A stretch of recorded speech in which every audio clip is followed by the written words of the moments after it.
Topic है sampling design.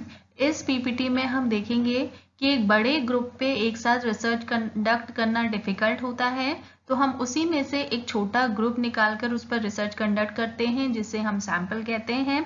और किस तरीके से हम इस सैंपल को बनाते हैं वही हमारा सैम्पलिंग डिजाइन है, जिसके बारे में हम इस पीपीटी में देखेंगे। सैम्पलिंग की डेफिनेशन क्या है? Sampling is the process of selecting observations that is a sample to provide an adequate description and inferences of the population। हमारी population का मतलब क्या है? वो पूरा ग्रुप, वो पूरे एलिमेंट्स जो कि हमारी रिसर्च की कैटेगरी में फॉल करते हैं। अपनी रिसर्च का इन्वेस्टिगेशन जितने भी हम एलिमेंट से कर सकते हैं उनको एज अ होल हम पॉपुलेशन बोलेंगे, और उसी पॉपुलेशन में से एक सैंपल को बना लेना और उस सैंपल के ऑब्जर्वेशंस को रिकॉर्ड करके उनके बेसिस पे पॉपुलेशन के बारे में अपने इन्फरेंसेस, कंक्लूजन्स देना, डिस्क्रिप्शन देना, that is sampling. Then the process of obtaining information from a subset sample of a larger group that is population. ठीक है, क्या है? एक लार्जर ग्रुप के सबसेट यानी कि सैंपल से इंफॉर्मेशन ऑब्टेन करने की प्रोसेस को हम सैम्पलिंग कहते हैं। सैंपल क्या है? It is a unit that is selected from population. जो सैंपल है वो पॉपुलेशन का ही एक छोटा पार्ट है, यानी कि जो कैरेक्टरिस्टिक्स उस सैंपल की हैं वो पॉपुलेशन की कैरेक्टरिस्टिक्स भी होंगी। ठीक है, मतलब क्योंकि जैसे यहाँ पर आप डायग्राम भी देख रहे हैं, फिगर देख रहे हैं, जो हमने सैंपल निकाला है वो आप देख रहे हैं पॉपुलेशन के बीच में से ही निकाला है। ठीक है, तो जो एलिमेंट सैंपल का पार्ट है ऑब्वियसली वो पॉपुलेशन का पार्ट भी है, तो जो कैरेक्टरिस्टिक्स पॉपुलेशन की हैं वो सैंपल की भी होंगी, मतलब सैंपल के एलिमेंट्स की भी होंगी। तो जो भी हम रिसर्च कंडक्ट करेंगे सैंपल के ऊपर वो मान लेंगे कि वैसा ही हमारे इन्फ्रेंसेस ड्रॉ होते अगर हम पूरी पॉपुलेशन का एक साथ इन्वेस्टिगेशन करते। Is it clear? क्योंकि सैंपल में वही कैरेक्टरिस्टिक्स हैं जो पॉपुलेशन की हैं, तो कोई भी रिसर्च के इन्फ्रेंसेस वही होंगे उस पॉपुलेशन के जो कि सैंपल के निकले हैं। से फॉर एग्जाम्पल हम किसी भी तरीके का इन्वेस्टिगेशन करना चाहते हैं कि मान लीजिए कि किसी सिटी में या किसी एरिया में कितने लोग ऑर्गेनिक फूड आइटम्स को यूज करते हैं। अब उस एरिया में मान लीजिए अगर हम बरेली सिटी का ही कर रहे हैं तो बरेली सिटी में ऐसे house holds n number of house holds हैं जिनका इन्वेस्टिगेशन करना डिफिकल्ट है। तो इसलिए हम क्या करेंगे, हमने कुछ हाउस होल्ड्स एक बार में सेलेक्ट कर लीजिए। से सपोज हमने पूरे बरेली से 50 हाउस होल्ड सेलेक्ट कर लिए, तो 50 हाउस होल्ड्स क्योंकि पूरे बरेली सिटी के अंदर से ही लिए गए हैं तो उनमें रहने वाले लोगों की वही कैरेक्टरिस्टिक्स होंगी जो कि बरेली सिटी के लोगों की है। इसलिए हम मान लेंगे कि जो रिसर्च हम कंडक्ट कर रहे हैं उसके जो कंक्लूजन्स, ऑब्जर्वेशन हमें उन 50 हाउसेस से मिल रहे हैं वही ऑब्जर्वेशन हमें पूरी बरेली सिटी के ऑब्जर्वेशन से भी मिलते। ठीक है, तो हम मानते हैं कि जो पॉपुलेशन के कैरेक्टरिस्टिक्स हैं वो सैंपल के भी कैरेक्टरिस्टिक्स होते हैं। The results for the sample are then used to make estimates of the larger group. जो सैंपल पे हमने इन्वेस्टिगेशन किया है, जो ऑब्जर्वेशंस हमारे निकले हैं उनको हम यूज करते हैं बड़े ग्रुप यानी कि पॉपुलेशन के बारे में अपने कंक्लूजन्स ड्रॉ करने के लिए। Faster and cheaper than asking the entire population, obviously क्योंकि एक छोटा है इन कंपैरिजन टू पॉपुलेशन, तो इसमें आपका इन्वेस्टिगेशन करना चीपर होगा, इकोनॉमिक होगा और फास्टर भी होगा। सैंपल के कैरेक्टरिस्टिक्स क्या होने चाहिए? वो रिप्रेजेंटेटिव होना चाहिए पॉपुलेशन का, यानी कि जो आपने सैंपल सेलेक्ट किया है उसके एलिमेंट्स की कैरेक्टरिस्टिक मैच करनी चाहिए पॉपुलेशन की कैरेक्टरिस्टिक्स के साथ, तभी आप उसके ऑब्जर्वेशंस को जनरलाइज कर पाओगे पॉपुलेशन के ऊपर। देन असेसेबल ऐसे होने चाहिए कि आप उनको इजीली अप्रोच कर सको, उनको सैंपल में इंक्लूड करके उनके ऊपर इन्वेस्टिगेशन कर सको, इजीली अप्रोचेबल होने चाहिए। देन लो कॉस्ट, जो आप सैंपल के एलिमेंट्स बनाएंगे अगर वही वाला एग्जाम्पल ले लें, आपने कोई ऐसा हाउस होल्ड लिया जो आप इजीली उस तक पहुंच ही नहीं पा रहे हो, या वहां तक पहुंचने के लिए आपकी कॉस्टिंग बहुत ज़्यादा आ रही है, तो ऐसा नहीं होना चाहिए। एलिमेंट्स आपके असेसेबल भी होने चाहिए और उनको सैंपल में इंक्लूड करने की कॉस्ट भी कम होनी चाहिए। लगता है जो यहाँ पर ये सैंपल दिया हुआ है, ये एक अच्छा सैंपल कहा जाएगा किसी भी रिसर्च के लिए? नो, क्योंकि इसकी सारी कैरेक्टरिस्टिक्स पॉपुलेशन की कैरेक्टरिस्टिक्स के साथ मैच नहीं कर रहे हैं, क्योंकि आप देख रहे हैं ये पॉपुलेशन से बाहर कुछ लाई कर रहा है और इसका छोटा ही सेक्शन पॉपुलेशन के अंदर है, तो यानी कि इसकी ये ट्रू रिप्रेजेंटेटिव नहीं है पॉपुलेशन का। इसकी सारी कैरेक्टरिस्टिक्स पॉपुलेशन की कैरेक्टरिस्टिक्स के साथ मैच नहीं करती हैं, तो ये एक अच्छा सैंपल नहीं कहलाएगा। के ऊपर वाले एग्जाम्पल में सैंपल जो है वो पूरा का पूरा पॉपुलेशन के से बाहर लाई कर रहा है, यानी कि सैंपल की कोई भी कैरेक्टरिस्टिक पॉपुलेशन से मैच नहीं करती है, तो it is a very bad sample for any research. कोई भी रिसर्चर इस तरीके का सैंपल नहीं बनाएगा जिसमें कोई भी एलिमेंट की कैरेक्टरिस्टिक मैच ना करती हो पॉपुलेशन से। और ये देखिए राइट एग्जाम्पल क्या है, राइट सैंपल क्या है।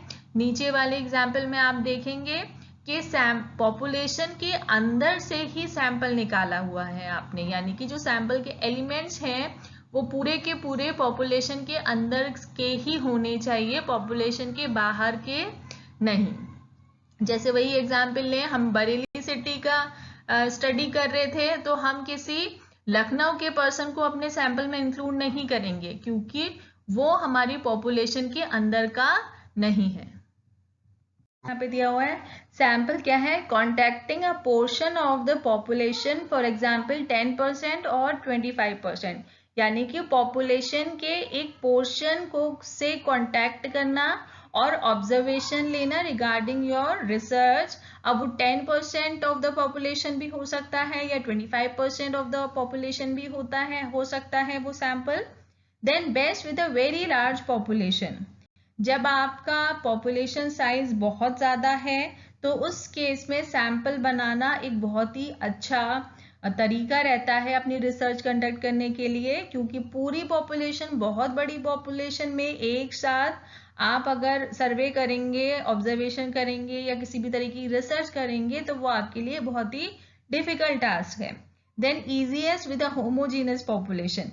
होमोजीनस का मतलब क्या है कि आपके जो पॉपुलेशन के एलिमेंट्स हैं वो सब सिमिलर कैरेक्टरिस्टिक्स के हैं, ठीक है, मतलब सबकी कैरेक्टरिस्टिक्स सिमिलर हैं। अगर हम वही वाला एग्जाम्पल लें, ऑर्गेनिक फूड कौन लोग खाते हैं, ठीक है, तो उस केस में अगर आप बरेली सिटी पे रिसर्च कर रहे हैं तो उनमें होमोजेनिटी क्या है कि सारे के सारे लोग आपके बरेली सिटी के ही हैं। अगर बरेली सिटी के बाहर के लोग भी इंक्लूड हो जाते तो वो हेट्रोजीनस इन नेचर हो जाते। तो एक जैसी पॉपुलेशन, एक जैसी कैरेक्टरिस्टिक वाली अगर आपकी पॉपुलेशन है तो उस केस में सैंपल बनाना एक अच्छा तरीका है। देन अब एक दूसरा वर्ड है सेंसस। सेंसस क्या है?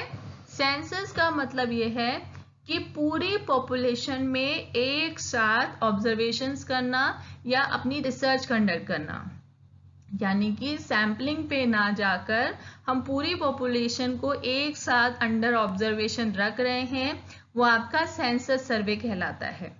Most useful if the population is small. Population यहाँ पे विद इन ब्रैकेट्स देखिए n लिखा हुआ है क्योंकि हम रिसर्च के अंदर पॉपुलेशन को n से रिप्रेजेंट करते हैं। तो जिस केस में पॉपुलेशन स्मॉल है, अगर हम किसी भी तरीके की रिसर्च कंडक्ट कर रहे हैं किसी स्कूल या कॉलेज के ऊपर, अगर नंबर ऑफ स्टूडेंट्स वहां पर कम हैं तो हमारे लिए अच्छा होगा कि हम सैंपल बनाने से बेटर ये है कि सारे के सारे स्टूडेंट्स का सर्वे कर लें, तो हमें ज़्यादा अच्छे रिजल्ट सामने आएंगे क्योंकि एरर्स के चांसेस वहां पर कम हो जाते हैं, ठीक है। और सेंसस कहाँ पर यूजफुल होता है? जब अगर गलती की हमें ज़्यादा कीमत चुकानी पड़े, ठीक है। सैम्पलिंग के केस में आपने पहले पढ़ चुके हैं कि एरर्स आ जाती हैं कई तरीके की, ठीक है। तो उन सैम्पलिंग के लिए अगर हमें हाई कॉस्ट पे करनी पड़े एरर्स के लिए, तो उससे बेटर ये है कि हम पूरी पॉपुलेशन का सर्वे कर लें, ऑब्जर्वेशन कर लें, ताकि हमारी एरर्स की चांसेस कम हो, क्योंकि सेंसस में एरर्स आने के चांसेस बहुत कम होते हैं in comparison to sampling. Census survey की डेफिनेशन देख लेते हैं। Census surveys are the types of surveys involving the process of collecting information about each member of a given population. हम जिस भी पॉपुलेशन के ऊपर अपनी रिसर्च कंडक्ट कर रहे हैं, उस पॉपुलेशन के हर एक एलिमेंट से इंफॉर्मेशन कलेक्ट करने की प्रोसेस को ही हम सेंसस सर्वे कहते हैं। ठीक है। Then the use of census surveys is usually employed for statistical research, population count और business marketing purposes. जैसे आपने जनगणना के बारे में सुना है, जहाँ पे पॉपुलेशन काउंटिंग होती है इंडिया की, तो उस केस में आप सैम्पलिंग नहीं कर सकते। आप सिर्फ बरेली सिटी का पॉपुलेशन काउंट करके पूरी इंडिया के बारे में अपनी जजमेंट नहीं दे सकते। अगर आपको पॉपुलेशन इंडिया की काउंट करनी है तो आपको सेंसस सर्वे पे जाना होगा, यानी कि पूरे इंडिया के हर एक हाउस होल्ड में रहने वाले एक एक इंडिविजुअल को काउंट करना होगा। So that is census survey. Advantages क्या है सेंसस सर्वे के? इंक्रीज कॉन्फिडेंस इंटरवल, यानी कि जो कॉन्फिडेंस है लेवल है, जो आपकी एरर्स के होने के चांसेस हैं, वो रिड्यूस हो जाते हैं in case of census survey. Then everyone is invited, हर कोई इन्वॉल्व है आपके रिसर्च के अंदर, पॉपुलेशन का हर एक एलिमेंट इन्वॉल्व है, तो यहाँ पर बायसिंग के चांसेस मिनिमल हैं। Then maximum chance of identifying of negative feedback, जब आप हर एक पर्सन का ऑब्जर्वेशन कर रहे हैं तो आपको पता चल सकता है कि कहाँ पर आपको नेगेटिव फीडबैक आ रहे हैं, जबकि सैम्पलिंग के केस में ऐसा आपको नहीं पता चल पाता। मोर एक्यूरेट होगा ऑब्वियसली, क्योंकि हर एक एलिमेंट से आप पता कर रहे हैं, यहाँ किसी भी तरीके का प्रिडिक्शन नहीं है। सैम्पलिंग के केस में हम प्रिडिक्ट करते हैं कि जो सैंपल के ऑब्जर्वेशन हैं वही पॉपुलेशन के भी होंगे, लेकिन क्योंकि यहाँ पे पूरी पॉपुलेशन का आप सर्वे कर रहे हैं तो ये ज्यादा एक्यूरेट होगा। क्विक कंपैरिजन कर लेते हैं सेंसस सर्वे और सैम्पलिंग का। सेंसस में पॉपुलेशन की हर एक यूनिट, हर एक एलिमेंट इंक्लूडेड होती है, जबकि सैंपल के अंदर सैम्पलिंग में आप क्या करते हैं, कुछ ही एलिमेंट्स पॉपुलेशन के सेलेक्ट करते हैं ऑब्जर्वेशन के लिए। देन सेकेंड, जो आपका सेंसस मेथड है वो कहाँ पर यूजफुल है, जहां पर पॉपुलेशन का नेचर हेट्रोजीनस होगा।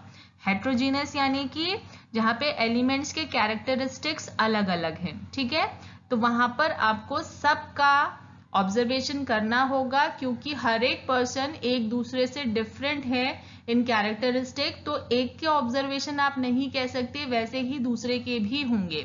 जहां पर एलिमेंट्स हेट्रोजीनस होंगे, अलग अलग कैरेक्टरिस्टिक्स वाले होंगे, वहां पर सेंसस मेथड यूजफुल होता है। और जहां पर आपकी पॉपुलेशन होमोजीनस इन नेचर है, यानी कि एलिमेंट्स के सिमिलर कैरेक्टरिस्टिक है, उस केस में आप अपना सैंपल बना सकते हैं। सेंसस सर्वे ऑब्वियसली ज्यादा बड़ा होता है सैंपल सर्वे के कंपैरिजन में, क्योंकि आपको पूरी पॉपुलेशन का सर्वे करना है। ऑब्वियसली इसमें ज्यादा टाइम और पैसा लगेगा, क्योंकि ज्यादा एलिमेंट्स का सर्वे करेंगे इन कंपैरिजन टू सैम्पलिंग, लेकिन यहाँ पर चांसेस ऑफ एरर कम हो जाते हैं सेंसस के केस में, और सैम्पलिंग के केस में एरर्स के चांसेस बढ़ जाते हैं। देखिए यहाँ पर डायग्राम के थ्रू समझिए, ये आपकी पॉपुलेशन है। ठीक है, तो यहाँ पर लिखा हुआ है what you want to talk about, जो भी आप इन्वेस्टिगेशन करना चाह रहे हो, जो भी आप अपने वेरिएबल्स के ऑब्जर्वेशन करना चाह रहे हो, वो पॉपुलेशन से करना चाह रहे हो। ठीक है, तो पूरे पॉपुलेशन को एक साथ सर्वे करना, इन्वेस्टिगेट करना डिफिकल्ट है, तो आप क्या करते हो, उसके लिए एक सैम्पलिंग फ्रेम बनाते हो। सैम्पलिंग फ्रेम का मतलब क्या होता है, पॉपुलेशन के एलिमेंट्स की लिस्टिंग करना। ठीक है, उनकी लिस्ट फ्रेम करना, ताकि आप उससे सैंपल ड्रॉ कर सकें। अब एक सैम्पलिंग प्रोसेस के थ्रू, जब आप अब आगे के टॉपिक्स में पढ़ेंगे कि सैम्पलिंग की प्रोसेस है, कुछ टेक्निक्स हम यूज करते हैं जिससे हम पॉपुलेशन में से एक छोटा सेक्शन निकालते हैं, जिसको कि हम क्या बोलते हैं, सैंपल। अब सैंपल में what you actually observe in data, ठीक है, जो भी आपने इन्वेस्टिगेशन किया उसके ऑब्जर्वेशंस आप देखेंगे उस सैंपल के अंदर, और उसके बेसिस पे जो भी इन्फ्रेंसेस, जो भी कंक्लूजन ड्रॉ होंगे, आप मान लेंगे कि वही इन्फ्रेंसेस पॉपुलेशन के भी आते अगर आप पूरी पॉपुलेशन का एक साथ सर्वे करते।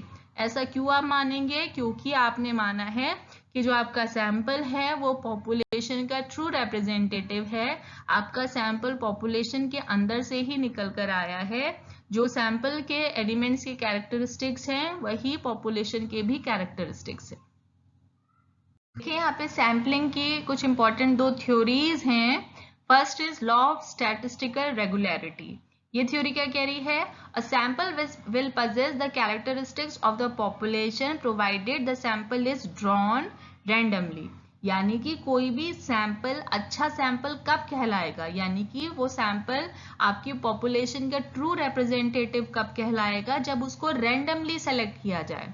ठीक है, हम किसी कॉलेज में स्टूडेंट्स पे कुछ सर्वे करना चाहते हैं, हम किसी भी चीज़ का सर्वे करना चाहते हैं, मान लीजिए अटेंडेंस के बेसिस पे हम सर्वे करें कि क्लास अटेंडेंस से उनके फाइनल मार्क्स पे क्या इफेक्ट पड़ता है, तो उसके लिए हमने रैंडमली 50 स्टूडेंट सेलेक्ट कर लिए तो वो एक अच्छा सैंपल कहा जाएगा। अगर हम उसमें से छांट के बच्चे ले रहे हैं कि जो बच्चे वैसे ही अच्छे मार्क्स आते हैं जिनके हमने उनको अपने सैंपल में ले लिया है, तो वो ट्रू रिप्रेजेंटेटिव नहीं होंगे हमारी पॉपुलेशन के।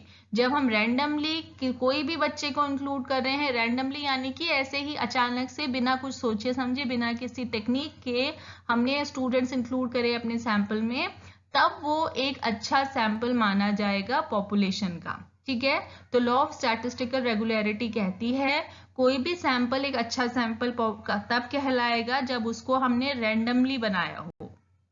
देन यहाँ पर दूसरी थ्योरी क्या है? Law of inertia of large numbers. Larger the size of sample the more accurate the results will be. Sample का साइज जितना ज्यादा बड़ा होगा उतना ही उसके एक्यूरेट होने के चांसेस ज्यादा हैं। अगर आप छोटा सैंपल ले लें, अगर आपने 5 स्टूडेंट्स का ही सैंपल बना लिया तो वहां पर एरर्स के चांसेस ज्यादा हैं, आपको सही रिजल्ट्स नहीं मिल पाएंगे। मे बी वो पांचों के पांचों ऐसे बच्चे हों जो टॉपर्स हों, या पांचों के पांचों ऐसे हो सकते हैं जो बिल्कुल लोएस्ट मार्क्स लाने वाले हों, तो एरर्स के आने के चांसेस ज्यादा होंगे। लेकिन आप 50 का अगर सैंपल बनाते हैं तो ऑब्वियसली वो ट्रू रिप्रेजेंटेटिव होगा आपकी पॉपुलेशन का। तो जितना बड़ा सैंपल का साइज होगा उतने ही एक्यूरेट होने के चांसेस बढ़ जाते हैं। टर्मिनोलॉजी है सैम्पलिंग की, कुछ इंपॉर्टेंट टर्म्स हैं सैम्पलिंग की जो आपको जाननी जरूरी है। Population, the entire group of people of interest from whom the researcher needs to obtain information. यानी कि वो पूरा ग्रुप जिसके लोगों में आप इंटरेस्टेड हैं अपनी रिसर्च के पर्पस से, वो पॉपुलेशन कहलाता है। यानी कि आपकी रिसर्च के लिए जो भी कैरेक्टरिस्टिक रिक्वायर्ड है, वो कैरेक्टरिस्टिक जिन जिन लोगों में आती हैं वो एज अ होल एक पॉपुलेशन कहलाएंगी। Second is sampling frame, listing of population from which a sample is chosen. एक सैंपल ड्रॉ करने के लिए आपको अपनी पॉपुलेशन की एक लिस्ट तैयार करनी पड़ती है जिससे आप इजीली सैंपल बना लें, और उसी लिस्ट को हम सैम्पलिंग फ्रेम कहते हैं। Then sampling, the selection of a subset of the population. Population में से सैंपल बनाने की प्रोसेस को हम सैंपल बोलते हैं। एलिमेंट क्या है? 1 यूनिट फ्रॉम अ पॉपुलेशन। हर एक single unit of the population element कहलाएगी। ठीक है, आप किसी कॉलेज पे कोई स्टडी कर रहे हैं तो उस कॉलेज पे स्टडी के लिए उस कॉलेज के सारे स्टूडेंट्स आपकी पॉपुलेशन में आएंगे, और हर एक इंडिविजुअल स्टूडेंट एक एलिमेंट कहलाएगा या फिर सैम्पलिंग यूनिट कहलाएगा आपकी रिसर्च के लिए। पैरामीटर क्या है? पैरामीटर क्या है? जिस भी वेरिएबल के इन्वेस्टिगेशन में आप इंटरेस्टेड हैं वो उसके जो भी कैरेक्टरिस्टिक हैं वो पैरामीटर कहलाएंगे।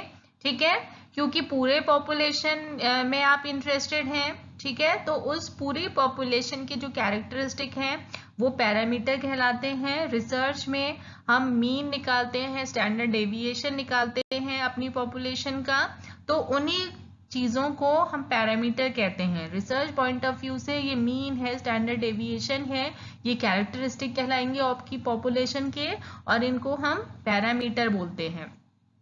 आपके पॉपुलेशन के मीन को म्यू से रिप्रेजेंट किया जाता है और स्टैंडर्ड डेविएशन को सिग्मा से रिप्रेजेंट किया जाता है।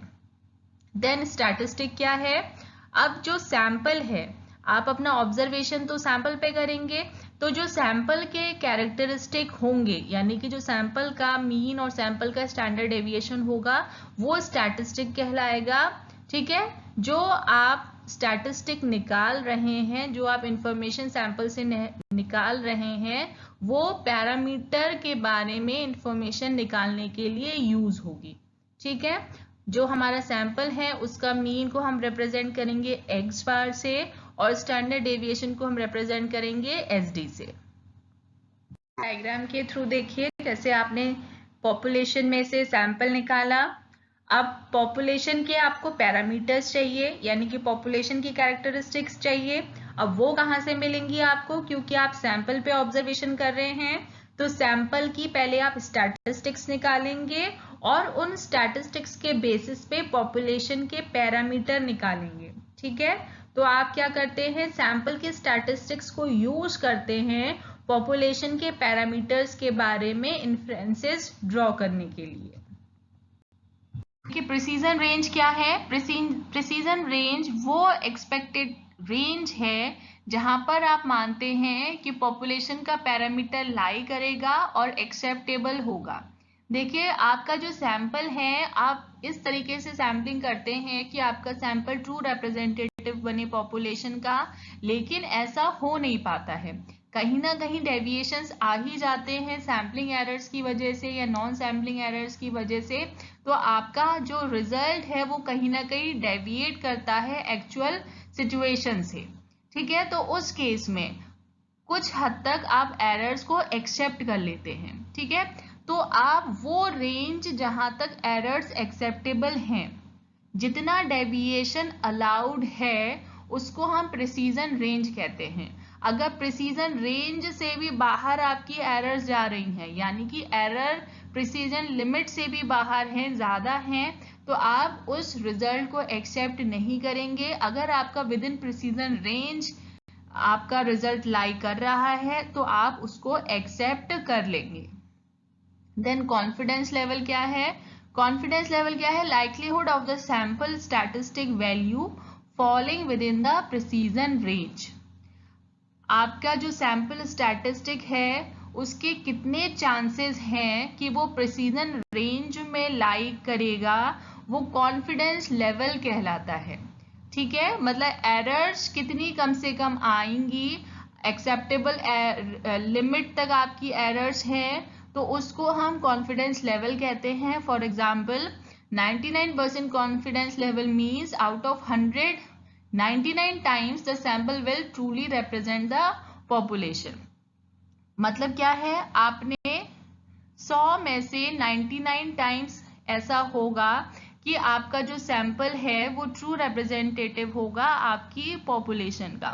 कॉन्फिडेंस लेवल का मतलब क्या हुआ कि क्या चांसेस हैं, क्या प्रोबेबिलिटी है कि आपका जो रिजल्ट है वो प्रिसीजन रेंज यानी कि एक्सेप्टेबल रेंज में लाई करेगा। ज्यादातर हम इसको 99% या 95% लेकर चलते हैं। सिग्निफिकेंस लेवल का मतलब ये है कि प्रिसीजन रेंज के बाहर आपके रिजल्ट की लाई होने के चांसेस कितने हैं, मतलब कि आपका किस उस लिमिट से बाहर है, आपका जो सैंपल है वो ट्रू रिप्रेजेंटेटिव नहीं है आपकी पॉपुलेशन का और वो एक्सेप्टेबल लिमिट से भी बाहर जा रहा है, तो उसको हम बोलते हैं, उस प्रोबेबिलिटी को हम बोलते हैं सिग्निफिकेंस लेवल। 99% अगर आपका कॉन्फिडेंस लेवल है तो 1% आपका सिग्निफिकेंस लेवल होगा। अगर 95% आपका कॉन्फिडेंस लेवल है तो 5% आपका सिग्निफिकेंस लेवल होगा। यहाँ पर 1% का मतलब क्या हो गया? 100 में से 1 टाइम ऐसा होगा कि आपका जो रिजल्ट है वो प्रिसीजन रेंज से बाहर लाई करेगा। इसके आंसर दीजिए कि सेंसस सर्वे और सैंपल सर्वे में क्या डिफरेंस है, और सैंपल सर्वे को हम सेंसर सर्वे के ऊपर किन कंडीशंस में प्रेफर करते हैं, देन सैम्पलिंग फ्रेम और सैम्पलिंग यूनिट को डिस्क्राइब करिए।